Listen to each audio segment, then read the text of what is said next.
Hi, my name is Mrs. Kreger, and I am teaching the 7th grade instructional class this year. Typically, there are 3 of us that teach instructional level classes for the 7th grade, but 2 of the other teachers had to do remote teaching because of the high numbers of students that we had that were doing remote learning this year. So I have all the students in person, and I am teaching all the subjects.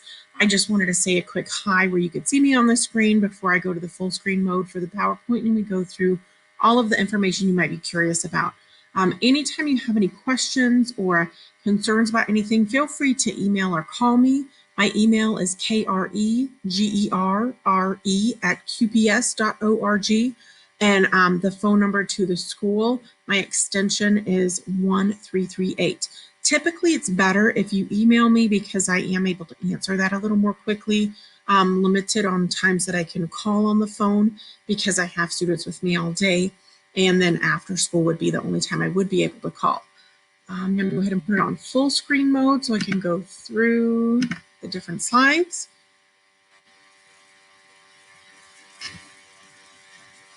A little bit about myself. I have a Bachelor of Arts in English from Culver Stockton College. I have a Master of Arts in Teaching Elementary Education and Special Education from Liberty University. I have taught special education classes at Quincy Junior High School for 4 years. This is my 5th year at QJHS. Before that, I taught for 8 years at a private school. I am married with 2 boys. We also have 2 dogs. We enjoy going camping and fishing as a family. We also enjoy going to baseball games when we can. And I enjoy cooking, reading, sewing, and gardening if I have a chance to. I like coffee a lot. Some expectations I have for students this year are that they are respectful to each other and to adults or teachers, that they ask questions if they're confused, that they would wear a mask or a face shield, that they stay at their desk because of social distancing, that phones remain in backpacks or out of sight. I use computers appropriately and stay on task. We are having to do more stuff on the computer this year than we might typically do, and so it's going to be really important that students are staying on task and are on the correct website when they're asked to be there. I try to limit restroom breaks a little bit, and I have told students they can have one in the morning and one in the afternoon unless there is some type of medical issue or thing that I'm unaware of. And then if you will talk to me and explain that to me as the parent, I have no problem making exceptions and letting students do whatever they need to do for themselves to be healthy and be successful in class. Every Friday, I bring in a small reward for students that have turned in all of their work that week and have also been respectful all week. Rewards so far have included individually wrapped ice cream cones or donuts. We may do hot cocoa once it gets colder outside. I've asked students for suggestions of things that they like, and they've given me a few ideas as well. I typically do rewards once a month, like a Fun Friday type thing. But with us not having school for 5 months and then getting back in the swing of things, I think right now once a week is probably a better idea, and it seems to be working well for some students or most students. Our schedule looks like this. From 7:30 to 7:45 a.m., students arrive. They may eat breakfast at this time. They can get breakfast from school or bring breakfast from home, like a granola bar or Pop-Tarts or whatever, if they want to. If they are having breakfast from school, I ask that they grab it on their way in and bring it up, and that they're not trying to go back down to get breakfast. I gave them reminders of that at first, but now I've told them, you guys need to bring it with you because it's right by the door when they come in and when they get their temperature checked. And so I just don't want students wandering around the building and being around, places and people that they shouldn't be before school. We're trying to keep everyone separated so that we can be healthy and be safe. After that, from 7:45 to 8:10, we have morning advisory. We fill in planners. I have a large whiteboard at the front of the room that has all the classes and all the days of the week on it. It has all the assignments for the week, and then I go over those with them at the beginning of the week, and then I also go over them with them each day. We take attendance. We fill in lunch orders. They have to tell me if they want hot or cold lunch. And then if there's additional time, they can do homework or study. First hour is math, second hour is reading. We take 2 mask breaks during the day so that we can just get a break from wearing a mask and also a little bit of a movement break. We go outside for 10 minutes. Weather permitting, right now, it's still pretty nice outside. So we try to go to some bench seats or walk around the block or go to the swings, whatever's available, or whatever the kids are asking for that day. Third hour is communication arts. Fourth hour is specials. We rotate between PE, art, and computers. Right now we're in PE, and we have PE for a couple of weeks. Fifth hour is lunch. During lunchtime, they have to stay in their spot again. They obviously remove their mask or face shield before eating lunch. I will play, little videos for them during lunch. And then if they have suggestions for any videos, I can check into those and maybe look them up. We have watched hydraulic press videos, soap carving videos, science experiment videos, try not to laugh challenge videos, those types of things. Sixth hour, we have science. And then we have another mask break after science for 10 minutes. Then we do the same thing. We go outside for 10 minutes, come back in and get ready for the next class. It seems to work pretty well for most students to have that little bit of a break. It helps them to stay focused. Seventh hour, we have history. From 1:30 to 2, we have one time again in the afternoon. This is where they can work on homework. They can work on studying for stuff. If they need extra help, they can ask questions. If they need help, I usually offer help, and so does the para. There is a para in my room. Sometimes we divide subjects. If students have homework for 2 different subjects, she might help with one and I help with another so that we can help, anybody that's needing different things. From 2 o'clock to 2:10 p.m., we clean up, sanitize desks, and get backpacks ready to leave. They typically call from the front office. They make an announcement for which grade level is leaving first that day. And it's usually a couple of minutes before 2:10. So we try to make sure that we're ready, lined up by the door. And then when they make the announcement for 7th grade, we're ready to go. In math this year, we will be covering integers, multiplying, dividing fractions, adding and subtracting fractions, ratios and proportions, 1 and 2 step equations, circumference and area of a circle, perimeter, and area of shapes, and volume. Those are some of the main things that we cover. We will usually take notes in a math notebook that we have in class. Then we will do some worksheets and practice depending on the unit that we're doing. We review, and then we have a quiz. The math quizzes are usually shorter. And they just focus on one thing at a time, which is usually pretty good for the students that I work with. Helps them to stay, focused and not have to make a bunch of decisions between what to do for things. Reading, I have been reading a lot of short stories, and we will continue to do that throughout the year. So far, we've talked about reading, marking, and annotating the text, reading through, putting numbers next to each paragraph, making sure in each paragraph we've highlighted important facts, or we have written some notes out to the side to help us understand and comprehend better. They get a story either Monday or Tuesday. I have given them short stories that are based on their last year's MAP scores for winter, which was before we had that 5-month break from school. And if I've told them if their story is too easy or too hard for them, just let me know and we'll change the level. I have, I think, 4 different reading groups. So there's all different kinds of stories going on in the classroom. They have to have their short story read by Friday, and then on Friday they have to write an objective summary, which is 4 to 5 sentences, and it's discussing what the story is, who wrote it, who the main characters are, and the very main things that are happening in that story. We have vocabulary every 2 weeks. We do a new vocab packet. Students will go through most of those together. They fill in some worksheets, we grade them, and then we review and we take a quiz over that. There is a website that I have right here on the screen. It's vocabularyforsuccess.com. They can click on the 7th grade book, which is the purple book, and then they click on whatever lesson number it is that we are working on at that time. Right now we're on lesson 2. We just finished lesson 2. We're starting lesson 3 this week.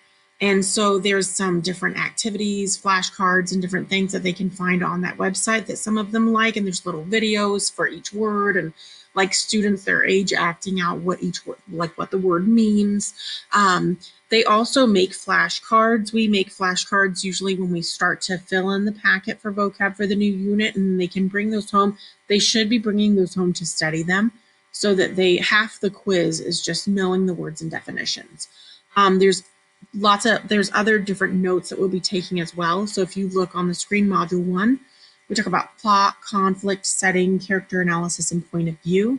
Module 2 is understanding theme. So that's mood, tone, and style. Module 3 is appreciating poetry, and module 4 is writing a life, focusing on biography and autobiography. For communication arts, the main types of writing that we cover: informative, argumentative, narrative, and research. First quarter, we do an informative essay. Second quarter is argumentative. Third quarter is narrative and research for fourth quarter, and sometimes combining different things with that. We also cover grammar, so the conventions, punctuation, capitalization, parts of a sentence, and parts of speech. We do one mentor sentence of the week as well. So each week they get a new sentence, and then they look and see what they notice about the sentence. Then I go through all the different parts of speech of the different words. We go over the type of sentence, the subject of the sentence, the predicate of the sentence, and then they have to fix the sentence or make the sentence better by adding more descriptive words, and then write their own sentence where they're kind of keeping the same format of that sentence, but making it into their own sentence and changing kind of what the sentence is about. And I've showed them how to do all of that. They start at the beginning of the week as a kind of bell work, and then we work on it when we first start class, and then they turn it in at the end of the week. And when we cover different parts of grammar, another important thing is that we use No Red Ink, which is another app that can be found in Clever. And we use that after we've discussed something, taken notes on it, done some practice, and students are somewhat comfortable with it. We do No Red Ink. All the 7th grade classes for writing are expected to do that, so we do it as well. And it is really good practice for them. For most students, some of them like to rush through and not really pay close attention to what they're doing. No Red Ink is good because it makes them have to get it right before they can move on to the next thing. So they can't just rush through and not pay attention. They have to slow down and think about what they're doing. And I walk around, and so does the para, and help them when we're doing No Red Ink. We'll help them with the lessons and help them know what to do. So that nobody ever gets really stuck unless they just don't want help. And they're like, no, leave me alone. I don't want any help from you. And in which case, if they ask me not to help them, then I just won't help them. But most students are fairly good about asking for help and doing the lessons and going through them. Life science, for Unit A, we cover Introduction to Science.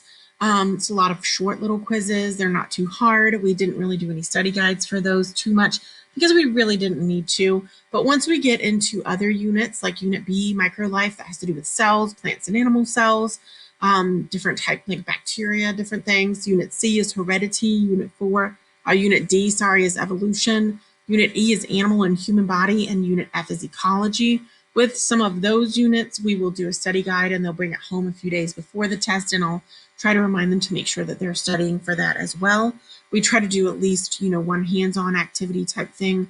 We're kind of limited with that this year because they can't touch the same items as each other. So labs and hands-on activities we're going to have to try and get creative with some of them, but we'll try to do one per unit as much as we can, or find something else that they can do, maybe that I put up on the smart board at the front of the class that they can participate with, that they can't touch though. But we're trying to figure out how we can do some of those activities or make them similar to what we've done before. If there's a lab, I have to do it and show it to them, and then they can kind of ask questions or comment or just kind of see what's going on.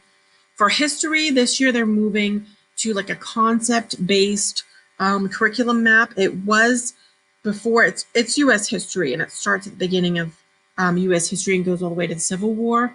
And it used to be just kind of very linear, going in order. Now what they're moving to is, like I said, concept-based. So far we've studied leadership. We read some articles, we watched some videos, talked about leadership, and then now students have one person from U.S. history that they're doing a research project on that they will present in front of the class. And then the next concept that we study is systems. And that'll get into different government systems. And then they will end up doing a project, probably a research project on some part of the government, maybe one of the branches of government, or one of the, the Senate or the House of Representatives, some part of the government. And then they'll do a project on that and stand in front of the class and share it with the class. I've told them we might use, some PowerPoints for this type of thing so they can have some pictures and things to talk about while they're standing up there. I can put it on the smart board. But there's not really quizzes. It's more just projects at the end of each unit, and those are their test grade. Everything that we do, all the apps and programs that we use can be found in Clever. And Clever can be accessed by going to the QPS homepage and clicking on the Clever icon.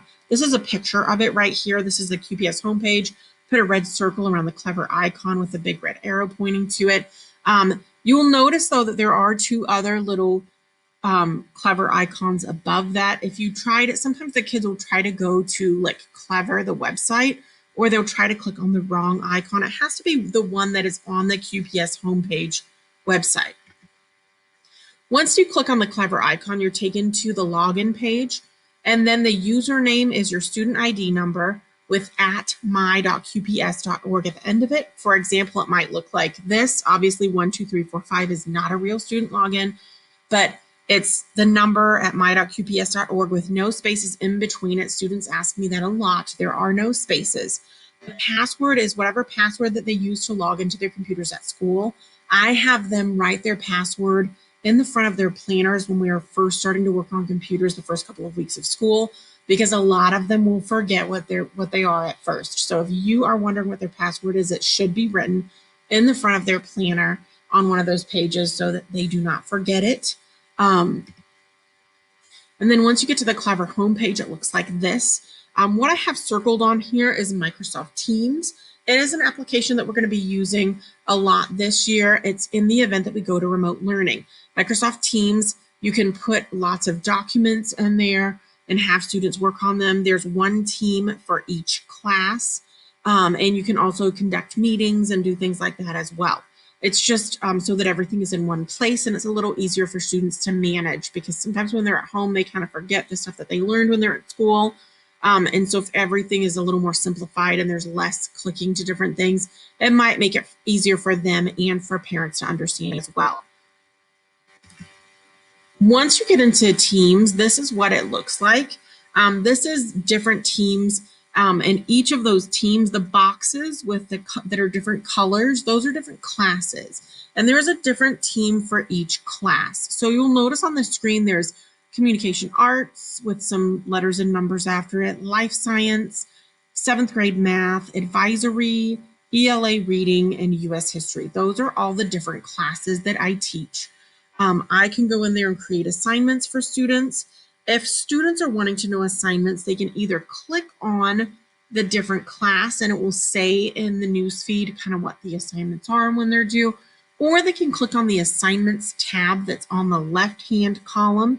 And you'll notice I have it circled in red with a red arrow pointing to it. If they click on that assignments tab, then that will show them what assignments they have due that are coming up.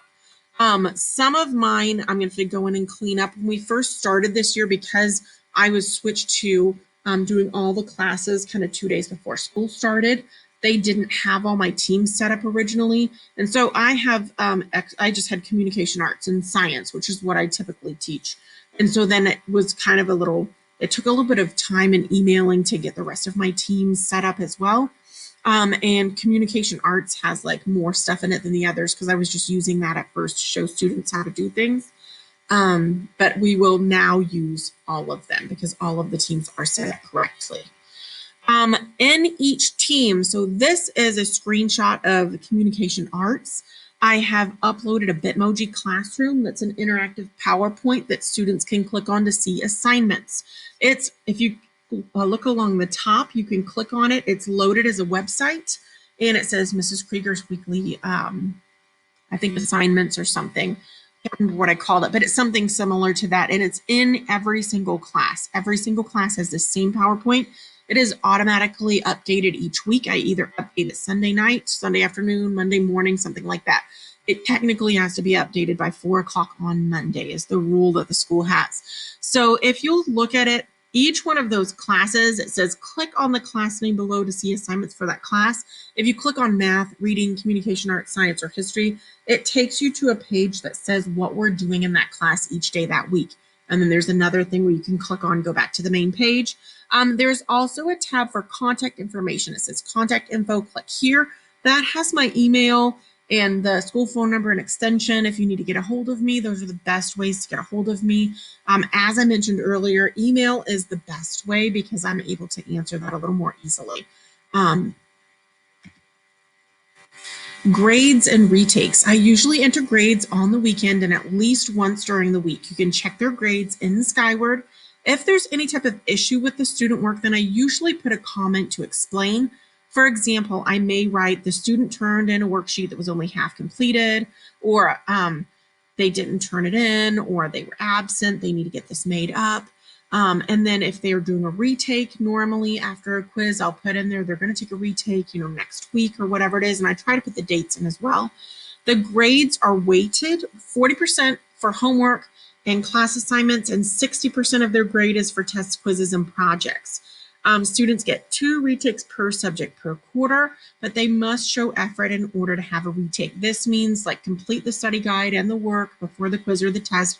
Sometimes I have students that don't want to fill out the study guide, and I tell them, if you don't fill out the study guide, you're not showing me a good amount of effort, and then I may not let you take a retake, or actually I won't let you take a retake because you didn't show good faith effort, is how it says it in the handbook for the school. Students must show good faith effort in order to do a retake for each class. Late work policy. If students are absent, I usually keep their work collected. We try to I have the team or the classroom para, take notes for them and get their work ready for them and put them in this folder system that I have next to the door. And they just need to get that work caught up. They have a couple of days, they have one day for each day that they're absent for just regular assignments being turned in. If an assignment is due the next day, then if they don't have it done, then they have 2 days after that to get it done, 2 extra days in 7th grade. I think 6th grade, they had 3 days.